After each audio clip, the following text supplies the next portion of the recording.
Good evening, welcome to our Saturday episode of Brett's Old Time Radio Show. What have you been up to today? We've had a good day.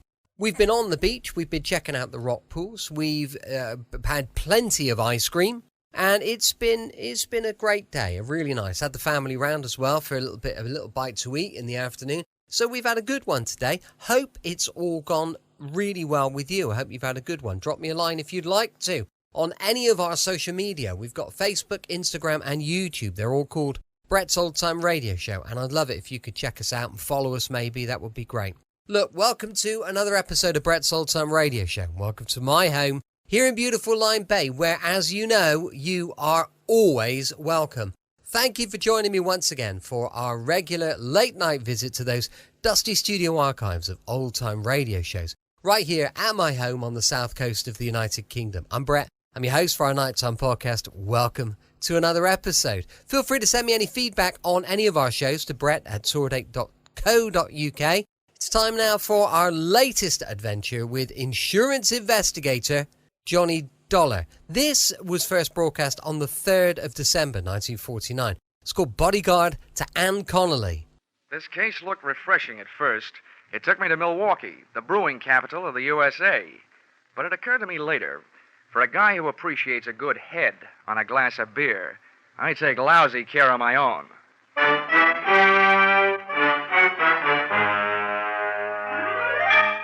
This is another in the adventures of America's fabulous freelance insurance investigator, Johnny Dollar, starring Charles Russell. At insurance investigation, Johnny Dollar is only an expert. At making out his expense account, he's an absolute genius.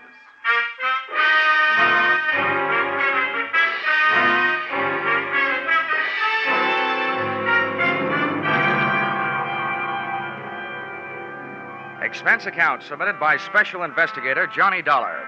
To Home Office, Ambassador Life and Casualty Insurance Company, Hartford, Connecticut.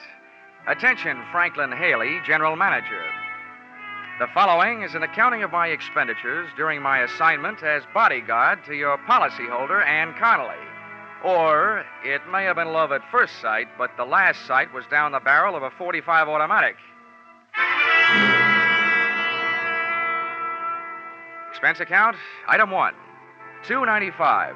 One copy of The Case of the Playful Siamese, a novel of detection and suspense.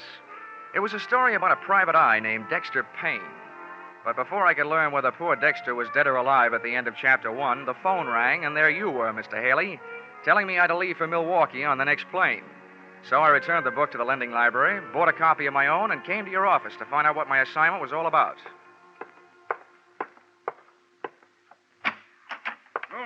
Come in, Dollar. Come in. Thank you. How are you, Mr. Haley? Fine, my boy, fine. Glad to see you again. Now, sit down. Thank you. Adding to your store of knowledge, I see.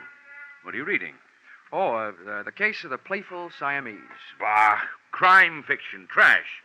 When there's good literature available, why waste your time on such mediocre drivel? What do you think you're playing, old coward? Millions of dollars taken in on it every year. Well, what's the difference so long as you're not taking in? Oh, you bet they'll not get a penny from me. Oh, yes, they will. Huh? What's that? Oh, I said Will Shakespeare. You know, Hamlet, Macbeth, Othello, crime fiction. No comparison. That's different. Anybody knows that. Well, I guess we'd better get down to business.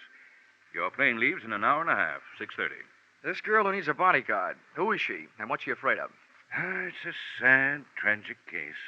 The result of a misdirected, surely not faultless life, but nevertheless a situation that demands outside help. Oh, there now. Don't go to pieces. All I asked was what's her name and what's she afraid of. Her name is Anne Connelly.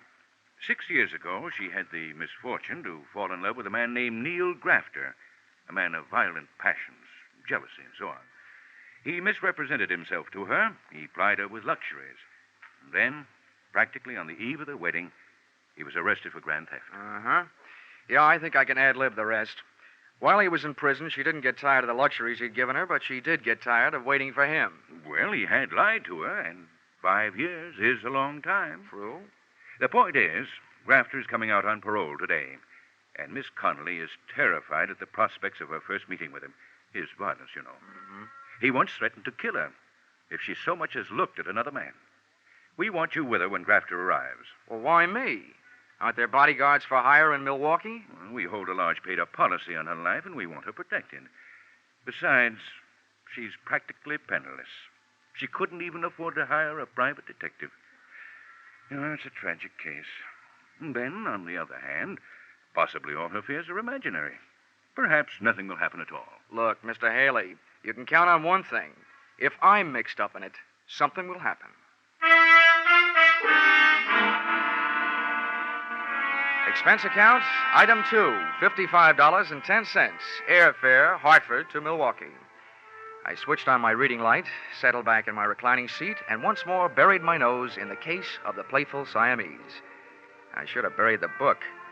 It turned out that Dexter Payne had lived through Chapter 1, and he really started to live in Chapters 2 and 3. A beautiful blonde in a slinky negligee had just made herself comfortable on Dexter's lap, and guess what happened? A fuse on the plane blew, my reading light went out, and I spent the rest of the flight in a dark cabin in a black mood.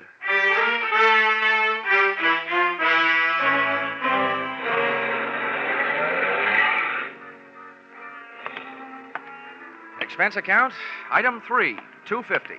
Cab fare, airport to the address of Anne Connelly, which, for a girl who couldn't afford a detective, was quite a hunk of a dress. Unless she was living on Friends.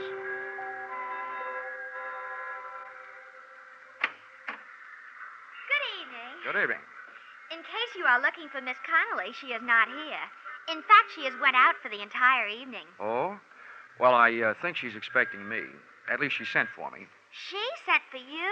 Yeah, I'm Johnny Dollar from the insurance company. Oh, how dense of me. She did mention in passing that a detective would show up. Step inside, please. Thanks. Just hang up your coat and things. All right. She wishes you to remain until she comes home, which could be any time after the joints close up. Yeah, sure. And, in the meantime, I have been instructed to see that you are comfortable. So, what would you care for, a straight slug or a highball? Well, a highball would be fine. Step this way, please. Yeah. Oh, the floor's waxed, so watch that throw rug if you don't wish to land on your ear. Okay, thanks. Hey, it's a nice place. Do you own it? Most decidedly not. To me, it is a sweatshop. I am Cora. I am Miss Connelly's personal maid. Personal maid? I agree that I do not look the type. I only accepted the position because I was on my uppers. My regular racket is specialty dancing. Please be seated. Thanks. Cora, if I may call you Cora? Oh, please do. Cora, as I understand it, Miss Connelly needed a bodyguard, but she couldn't afford to hire one. So she asked the insurance company that holds a policy on her life to supply one. Well, that's me. And now I find out she lives in a house on the right side of the tracks and has a personal maid. I'm confused. Listen, Mr. Dollar. It is my opinion that preventive measures should start at home, if you know what I mean. No, I don't. In other words, she needs a bodyguard like I need a foster mother. What do you mean by that? From what I have saw, she has more men hanging around to protect her than Princess Margaret. You know, if they were divided into a line in a backfield, they could walk over Notre Dame. Especially a handsome specimen named Ray Merrick, whom she is dating tonight. Well, what about this guy who's coming out on parole? Pardon me? Neil Grafter. While he was cooling his heels in prison, she was cooling her love for him. And she's afraid of what will happen when she tells him. This is news to me. Of course, I have been in Miss Connelly's employ only a few days, but I have not heard mentioned any kind of a grifter or a stir bum in her past. Now, as regards to your highball, would you care for scotch, bourbon, brandy, soda, or plain water? Make it scotch, soda, and no ice. Hey, Cora, if you don't mind a compliment, that outfit you're wearing, naked sandals, quilted skirt, and that sweater, make you look less like a personal maid and more like a personal friend of Errol Flynn's. I should live so long, but I thank you for your appreciation. It's part of my condition here that I am allowed access to Miss Connelly's wardrobe. Except for, here, we're the same size. Here's your scotch end. Thanks. And, if there's anything else that would add to your comfort while you wait, name it.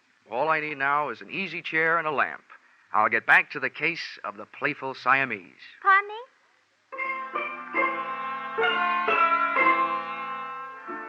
So there I was, Johnny Dollar, with Johnny Walker in one hand, Dexter Payne in the other, and a few questions simmering in my mind.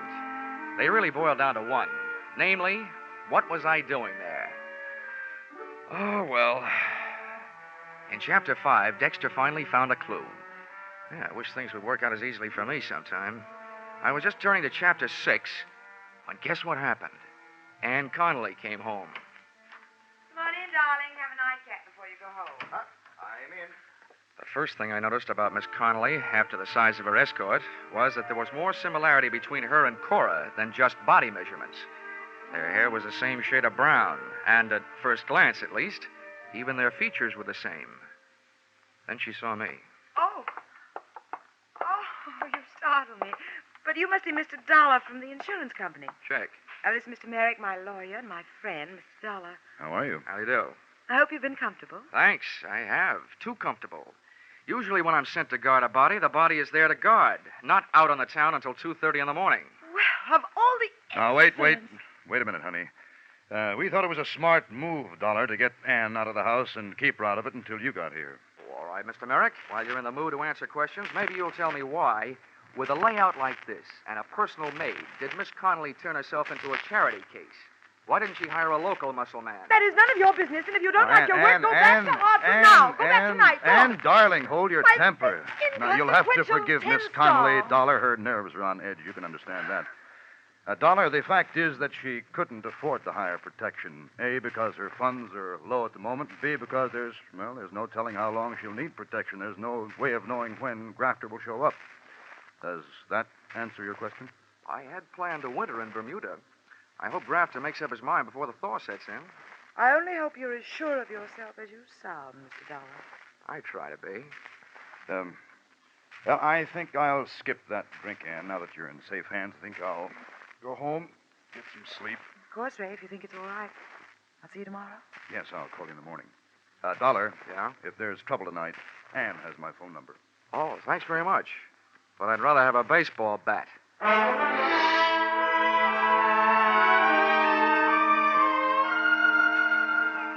I learned early in my career that an excellent way to court disaster is to wait for trouble because it usually sneaks up behind you.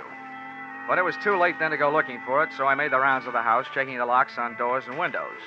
Then I turned off the lights and hunched myself up on a couch that would have tested the stoicism of a bed of nails type Indian faker and tried to stay awake. I wondered about Dexter Payne. I wondered if the playful Siamese was a cat or somebody from Siam. And I just about made up my mind to duck into the closet with my trusty Ronson and read until the fluid ran out. And guess what happened? A door closed quietly, and a white-robed figure floated toward me. Dollar. Pardon the intrusion of your privacy, but there are certain things I'd like to hash over with you in secret. Oh, wait till I see if I can straighten my back, Cora, and I'll make room for you on the couch. Many thanks. All right. I hope you don't mind my state of attire, but I didn't bother with the robe in case the noise of the closet door might waken Miss Connelly. That double-talking nail. Oh, here, I'll put my jacket around your shoulders. Thanks, but I can only stay a minute. Listen, Johnny. You may think me meddlesome, since it's none of my affair, but I couldn't help but overhear. And them two were feeding you a line of downright untruths earlier in the PM. Well, this is the best news I've had since I got here. Give me more. It was in regard to Miss Connelly's financial standing. I happen to know that dame is as solvent as the state of Wisconsin. Well, on that I haven't read up. She's fat, and I'm not casting aspersions on my own figure. Oh, please don't. How'd you find this out, Cora? It is not that I make a habit of putting my nose where it does not belong. But when I see a book lying open, I can't keep my eyes away. Yeah, I know just how you feel. Well, in this case, it happened to be her bank book. And with that balance, she could afford J. Edgar Hoover. Yeah. Why are you telling me all this? Have you got something against her? Mr. Dollar, if you are casting aspersions upon my honesty... It's only a faint suspicion, but you could be trying to talk me into leaving the case and leaving Miss Connelly unprotected. Well, I am thoroughly disappointed. A fine lot of thanks after I braved possible pneumonia. Oh, Cora. It so happens that I told you because I am a strong believer that it is decidedly crummy for anyone to take advantage of their fellow man. Now, look, Cora. But from now on, you can take a flying leap. Cora. If you were dying of thirst, I would... What's that?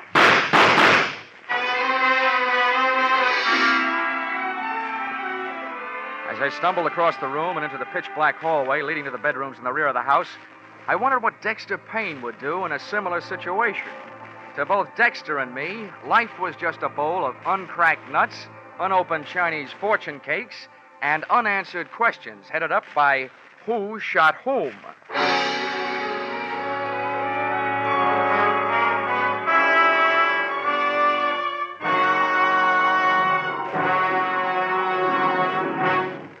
In just a moment, we will return to the second act of Johnny Dollar. But first, The Case of the Paper Stars, a thrilling true story from the police file, starts a 3-week serialization on CBS's Gangbusters tonight. Don't miss the first episode of this story of police on the trail of a gang that terrorized 3 states. Also on CBS tonight, you'll hear the latest adventures of that famous private eye, Philip Marlowe. The Adventures of Philip Marlowe and Gangbusters are regular Saturday night features on most of these same CBS stations. Tune in this fall for the shows that you love best of all. Listen carefully, here's the address. It's CBS. Now, with our star, Charles Russell, we return to the second act of Yours Truly, Johnny Dollar.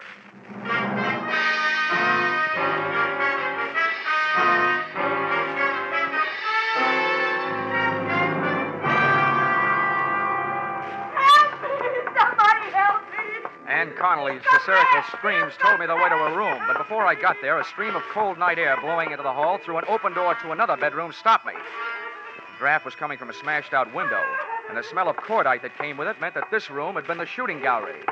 The corner of my eye picked up the corner of a white garage just as a king-size shadow of a man crossed it, and I went out after him. I made the garage in a dozen heartbeats. Believe me, the way my heart was going, that was record time. And as I skidded around the corner, an arm about the size of a fire hose came out of the darkness, crooked around my neck, and pulled. Face that loomed up above, and in front of mine was ugly, bearded, and wild-eyed. So, you're working against me, too. Let go. What's the matter with you? Yeah, sure. I'll let go. Oh, you must be Neil Grafter. I didn't kill her, did I? Because she wasn't in her bed. Oh, where was she? With you? No, she wasn't with me. What's the matter with you, anyway? So she went sour on you. Happens every day.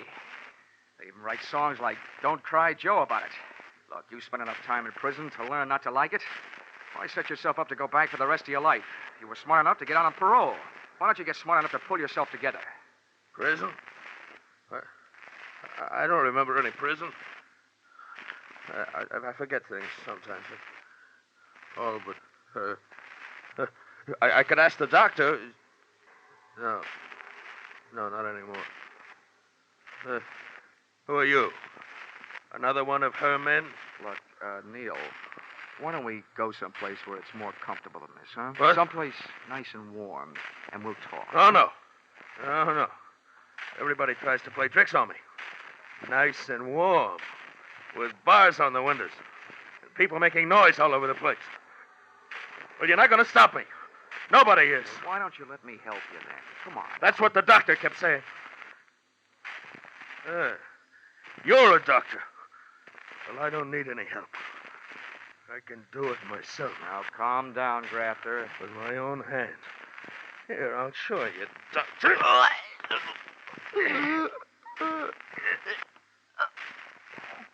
No. Oh, why should I kill you? Don't help me. Just stay away from me.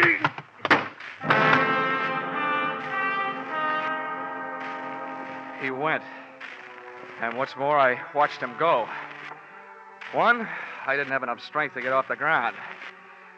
Two, if I'd had the strength, my extreme dislike of being choked to death would have argued me out of going after him. Three, the guy was obviously nuts. When I finally could make it, I staggered back to the house.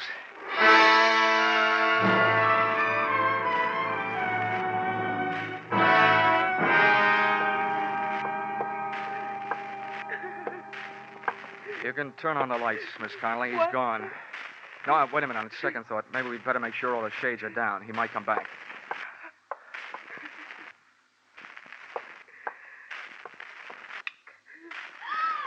Johnny! Your throat.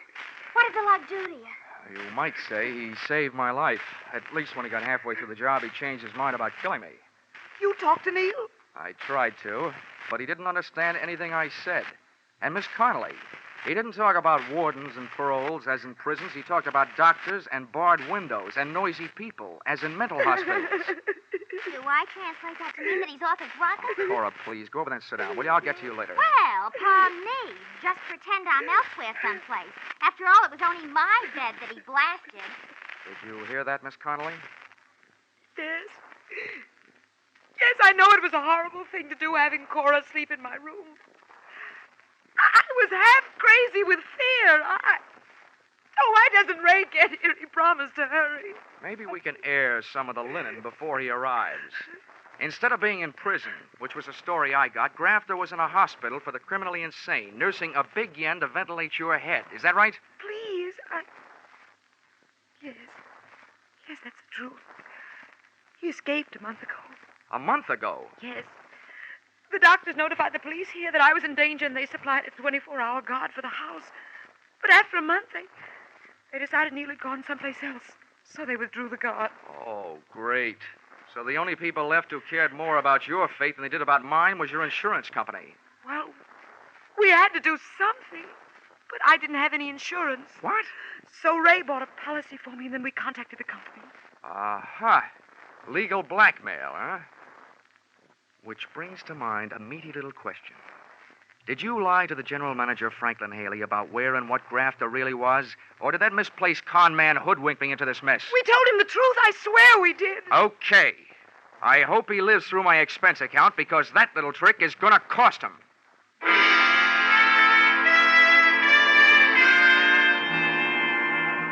Expense account, item 4, $43.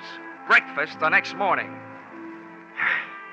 Over which I managed to steal a few moments alone with Dexter and his dilemma.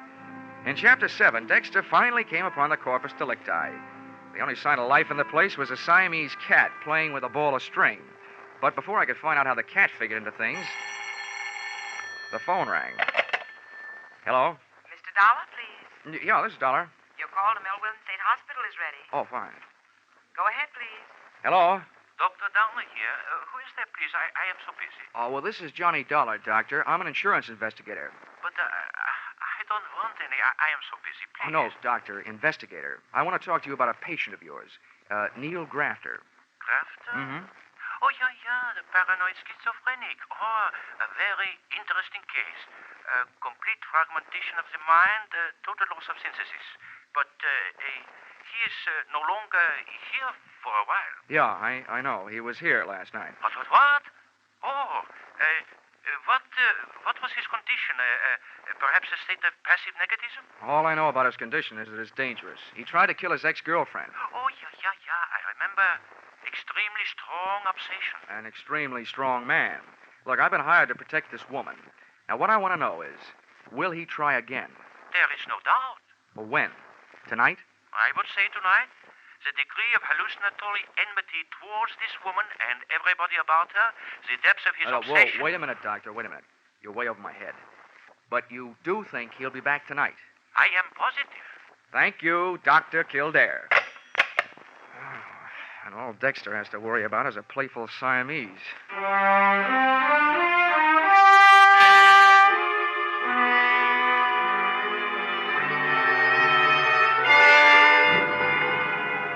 Waiting for a paranoid killer can be depressing all by itself.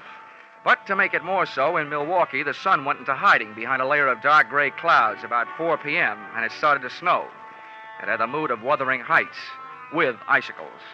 At 5:30, daylight shut down, the night shift took over. And at 8, after a dinner that nobody dined on, I didn't brush my teeth, I lied in them. And what kind of protective measures do you propose to make tonight, Dollar? Oh, none. As far as I'm concerned, this is a night off. Dr. Downer out at the hospital, who knows Grafter better than anyone else, says he won't be back tonight. Oh, I wish we could be sure of that. Yeah, so do I. How can he make such a positive statement? Probably because he's spent his life with people like Grafter. No, I tell you, there's nothing to worry about. Miss Connelly, I want you and Ray to go out, just like you did last night. Cora and I will stay here. All right, if you think it's the thing to do. But I'm worried about Cora after what happened to her bed last night. How can we protect her? It's a little late to worry about that after you set her up. But forget it. Just to make it safe, she won't be in that room. I will.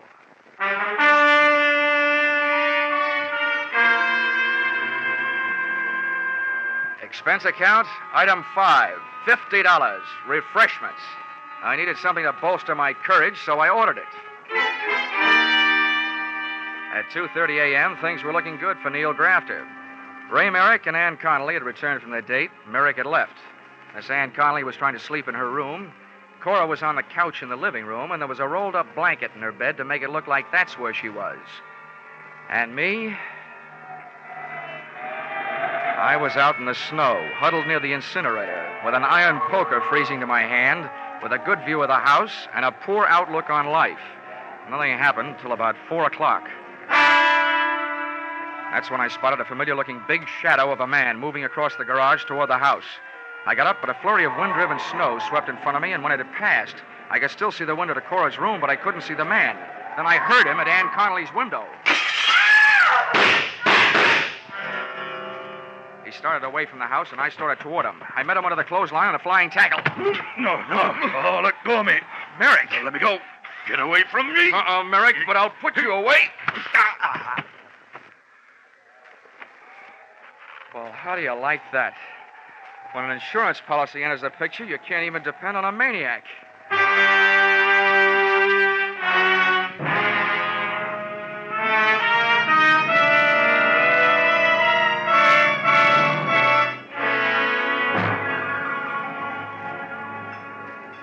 Well, just one more then, to pacify my nerves. They're jumping. Now, take it easy, Cora. This is a fine time to start falling to pieces. Oh, why doesn't the doctor get here? Now, don't worry. He's coming. I've called for an ambulance. If Miss Connelly kicks off, I will hold him personally responsible. Now, look, Cora, I appreciate your feeling toward your fellow man, but Miss Connelly made a pigeon out of you. She hired you because you looked like her. She had you parade around in front of those windows wearing her clothes. I am aware of all those double dealings. She even had you sleeping in her room where Grafter almost blasted you. Now, what I want to know is why are you so anxious about her recovery? Because she owes me a week's pay. If this Sawbones doesn't pull her through, I'll sue the city of Milwaukee for my arrears.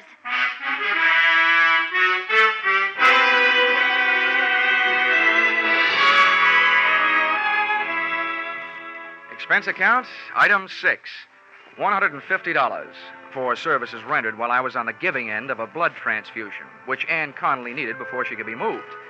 One item, at least, that you shouldn't balk at since she is your policyholder. The doctors give her a 50-50 chance to live, but even if the scales tip the other way, I think your money is safe. Because her beneficiary, Ray Merrick, is guilty, among other things, of attempted fraud, since he planned on having Neil Grafter blamed for the shooting he did. Expense account, item 7, 5 cents, newspaper, which reported that the police had returned Grafter to the hospital from which he had escaped.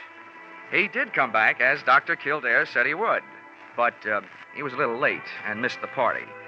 Item 8, $55.10, airfare, Milwaukee to Hartford. Expense account total, oh yeah, Dexter Payne. You know, I never did finish that book. After those cats I'd been jiving with, I couldn't care less about a playful Siamese. Expense account total, $845.30. Signed, yours, truly, Johnny Dollar.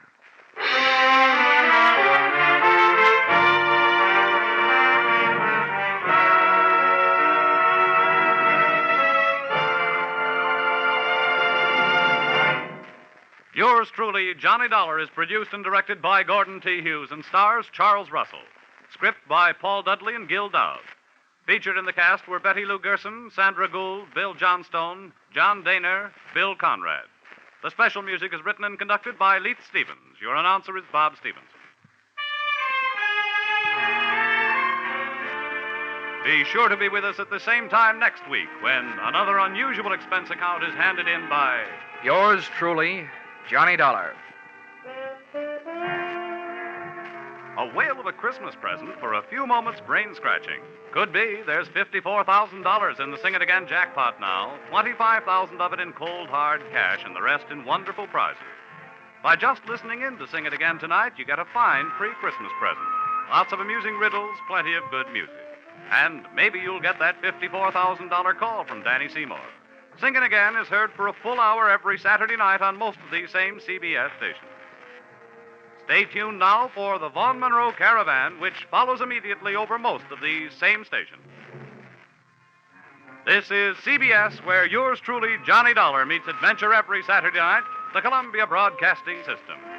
Welcome back. I hope you enjoyed our latest episode of yours truly, Johnny Dollar. Don't forget, we'll be back tomorrow with Simon Templar and the Saint, going live at 5 p.m. GMT. You can email me on brett@tourdate.co.uk. I'd love to know your thoughts on our show. Thanks for listening. I'll be with you 7 days a week, each and every week. And look, let's catch up tomorrow, shall we? On Brett's Old Time Radio Show. Love you. Bye.